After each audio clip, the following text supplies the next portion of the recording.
O Papa Francisco faleceu e o mundo cristão entra em um dos momentos mais delicados da história recente, a escolha do Papa. Mas será que é assim mesmo? Antes de falarmos do conclave que se aproxima, eu lhe faço uma pergunta. Você sabe quantos cristãos existem no mundo? Qual que é o percentual? E desses cristãos, quantos realmente seguem o Papa?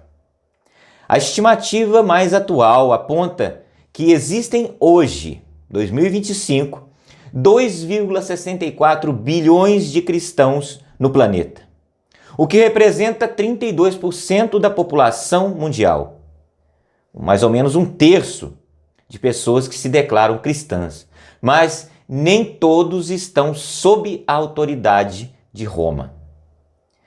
Na verdade, apenas a metade dos cristãos do mundo reconhece o Papa como líder espiritual.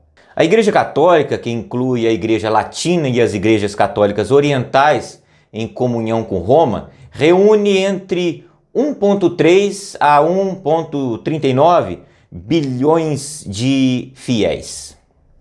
Do outro lado, 1,25 a 1,34 bilhões de cristãos não seguem o Papa. São os membros das igrejas ortodoxas, protestantes, evangélicos, batistas, anglicanos, metodistas, igrejas independentes e grupos como Mormons e Testemunhas de Jeová. Essa divisão é mais do que doutrinária, ela também é política.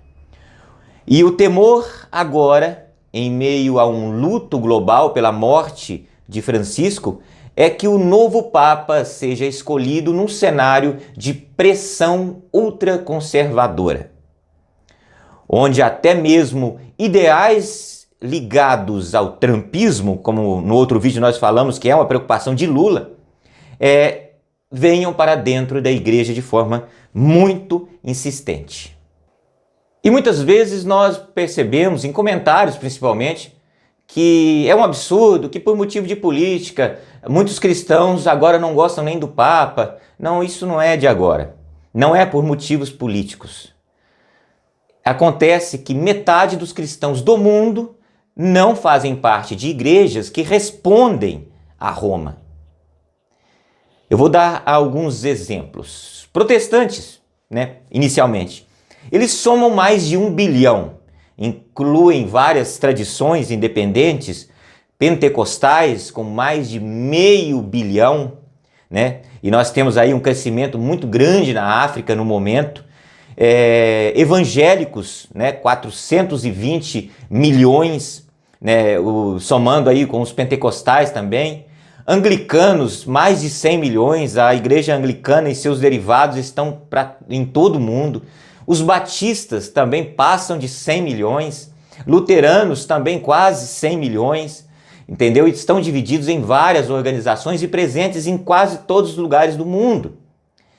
Os metodistas também passam de 80 milhões, E estão também presentes envolvidos nas questões políticas, religiosas. Nós temos também os presbiterianos, Nós temos religiões reformadas calvinistas, no Brasil tem muitas, Os adventistas do sétimo dia, Igrejas tem várias e todas nas casas dos milhões ou acima de 100 milhões, tá?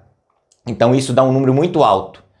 E América Latina, Estados Unidos, por exemplo, o número de cristãos não católicos é muito maior. Tem estados nos Estados Unidos onde 99% da população é pertencente, por exemplo, a uma determinada igreja, que não é católica, que não responde a Roma. Nós temos também a ortodoxa grega, temos a ortodoxa serva, romena, tem igrejas ortodoxas orientais, a copta, etíope, tudo aí, acho que na casa de uns 50 milhões mais ou menos de membros, E nós temos, por exemplo, as igrejas como a da Rússia, a Ucrânia, que a gente fala tanto aqui, também são igrejas que não respondem ao Papa, não estão diretamente ligados. E tem também religiões restauradoras, como, por exemplo, os Mormons, A Igreja dos Santos dos Últimos Dias, que tem aí, acho que mais de 16 milhões de fiéis no mundo todo, é muito grande. E por que não falar também das Testemunhas de Jeová, também presente em 200 países, né? Eles estão aí próximos da casa dos 10 milhões. E tem muitos outros, como por exemplo os neopentecostais, né? Que são essas igrejas que surgiram principalmente no Brasil de uns tempos para cá, e elas têm doutrinas livres e são bastante criticadas, mas somam aí na faixa de 12 milhões de fiéis. Embora o cristianismo como um todo seja a maior religião do mundo, se somarmos todas essas denominações, a Igreja Católica sozinha não ocupa o topo do ranking. Então, é uma informação que poucos sabem, a Igreja Católica não é a maior fé, a maior igreja do mundo. Ela tem cerca de 1,3 a 1,39 bilhões de membros, mas perde em absoluto para o islamismo, né, que atualmente já passa dos 2 bilhões de seguidores no mundo. Nós estamos falando dos católicos puramente, tá? E além disso nós temos o hinduísmo, que já está também aproximando-se do catolicismo. O hinduísmo já está com 1,2 bilhões de membros já, devido ao evidente crescimento populacional do país mais hinduísta do mundo, que é a própria Índia. Então, os cristãos são maioria no mundo, mas os cristãos todos somados, os cristãos exclusivamente aqueles que respondem ao Papa, respondem ao Vaticano, aos cardeais e que seguirão daqui para frente, após a escolha que os cardeais fizerem, o conclave fizer, né, do novo Papa, esses são os católicos apostólicos romanos que seguem a doutrina da Igreja Romana. Essa igreja é a segunda maior do mundo em número. Mas leve em consideração também que dentre a maior de todas, que é o islamismo, o que menos existe é união. Então, se nós falamos aqui do começo ao fim do vídeo sobre as diferentes denominações cristãs, o Islã não é diferente disso.